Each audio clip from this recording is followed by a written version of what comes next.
Hey guys, welcome back to today's Tranter Soundcloud video, and today guys I'm going to talk about 5 things you can do to make upgrading from the Xbox One to the Series X as easy as possible. Number 1 is currently using your Xbox One hard drive. If you've got external hard drives like I have a USB 3 hard drive and it's like 4 terabytes. There's one downside to this which I will talk about in a minute. But you can still use your Xbox One hard drives on the Series X.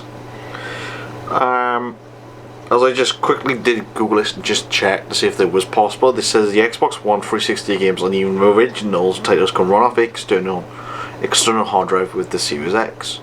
However, the Series X games or enabled games cannot run off the USB extent because it does not meet up to the due of the transfer speed, which fails to meet the next gen demand. So basically any Series X games will not be stored to external hard drives, so the one thing you will have to do is to buy the external hard drive with the Series X that Microsoft is releasing. Again, no price on that yet. Just in case you know, just in case I don't know about this, is the Series X hard drive right here. Keeping your old Xbox profiles, like I've been able to, if you guys have been around since the 360 gen and you upgraded from the 360 to the Xbox One, Microsoft is still going to allow that demand to keep you your old Xbox Live profile. So you'll still be using your Xbox One profile on the Series X, and you're still able to go back and forth between the Series X. And obviously, if you've got it connected to your Windows 10 PC, you're able to carry on your game savers between that one profile without actually losing any games. Especially if games like Halo Infinite is going to be on all three, like a Windows 10, Xbox One, and the Series X.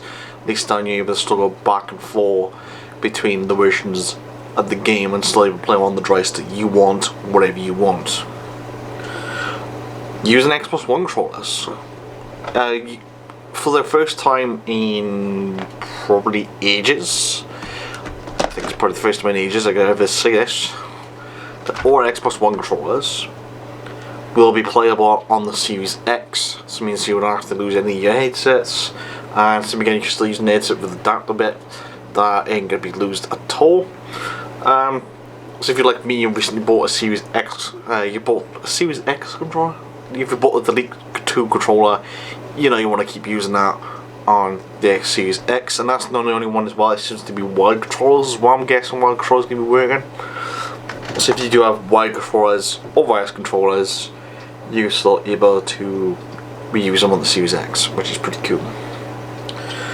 Backwards compatibility. I know this one's going to be a tough one because at the moment we don't know what game's going to be running, but I think Microsoft have said, at least what they're going to try to do, is to get the 360s and the originals are currently running on the Xbox One system to run on the Series X.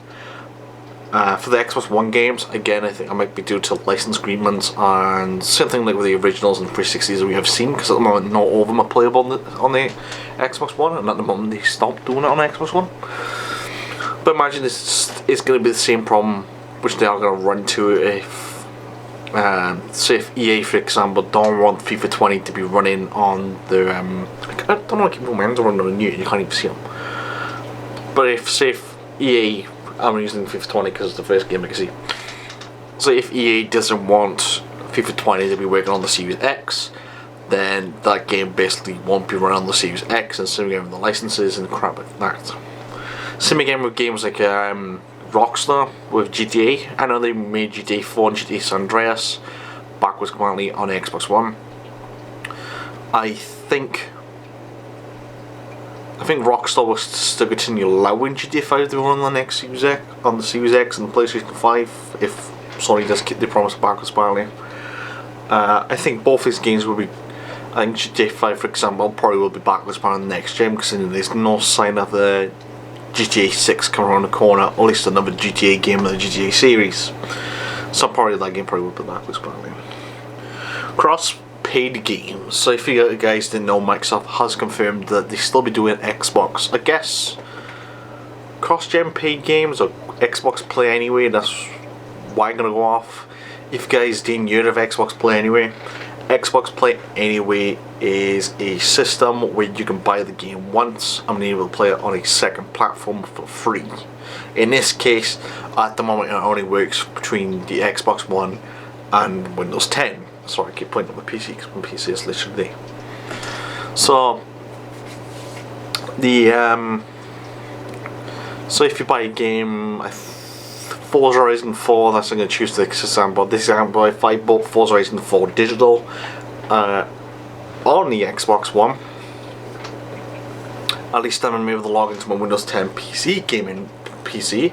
I mean, as long as I log into a Windows 10 PC that is compatible, at least good enough to play Forza, then at least I'm able to still be able to play Forza on the PC. So if my friend is sat on my sofa playing Halo, I'd be sat on my PC and playing Forza, and still be able to play with my friends who's playing on Xbox One. So this example is Halo Infinite, because I think it's the only game which I know, and Cyberpunk 2077.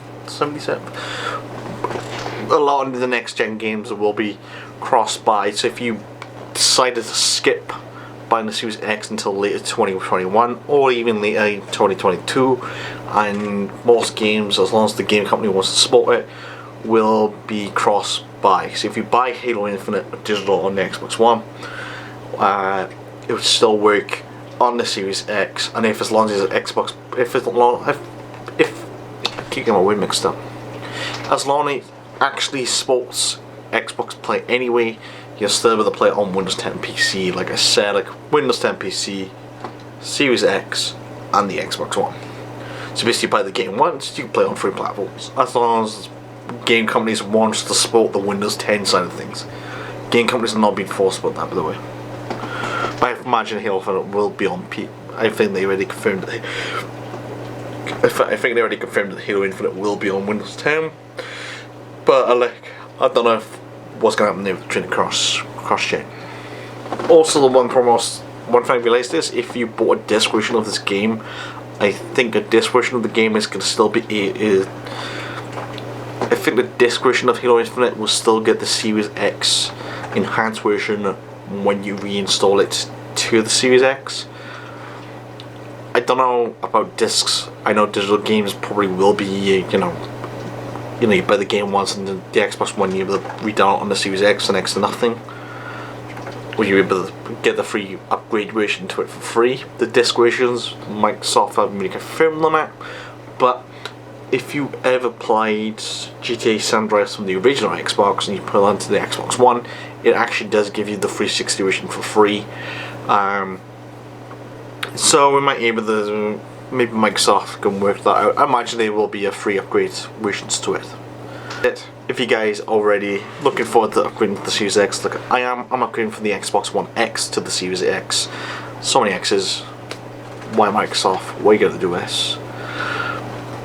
Let me know which version of the Series X.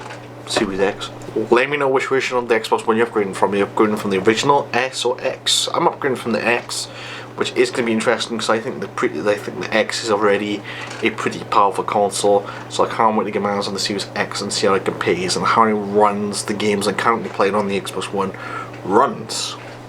That's also the next video which I'm going to be doing is top 10 games that needs to be backwards compatible on the Series X on day 1. So stay to that video, please. Hit that subscribe button. Thanks for watching. Bye for now.